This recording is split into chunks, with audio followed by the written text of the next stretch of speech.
বাড়ি ফিরে দেখি মা একবারে তোড়জোড় নিয়ে লেগে পড়েছে পিঠে বানানোর জন্য। তো মা আজকে বানাচ্ছে দুধ চিতই পিঠে, তো সেটারই রেসিপি তোমাদের বলবো। এই যে ব্যাটারটা দেখলে সেটা হচ্ছে চালের গুঁড়ো দিয়ে ব্যাটারটা বানানো, এটা দিয়ে হবে চিতই পিঠেগুলো।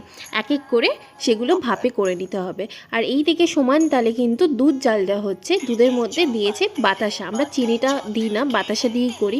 পায়েস হোক, যে কোনো রকমের দুধের জিনিস হোক, বাতাসাটা প্রেফার করি। তারপরে এইদিকে দেখো চিতই পিঠেগুলো কি সুন্দর ফুলকো ফুলকো হয়ে তৈরি হয়ে গেছে, কি সুন্দর লাগছে না? এগুলো কিন্তু শুধু চিনি দিয়ে খেতেও খুব ভালো লাগে, চিনি বা গুড়। আর এই দিকে কিন্তু দুধটাকে একদম ক্ষীরের মতন করে জাল দিয়ে সেটার মধ্যে এক এক করে চিতই পিঠেগুলো ছেড়ে দিতে হবে। এটাকেও কিন্তু এবার ভালো করে জাল দিয়ে তৈরি করে নিতে হবে। শীতকালে কিন্তু পিঠে খেতে সবারই খুব ভালো লাগে। আমাদের বাড়িতে এই পিঠেটা খুব চলে, সবার খুব প্রিয়। আমাদের পিঠে কিন্তু একদম রেডি। এবার শুধু গরম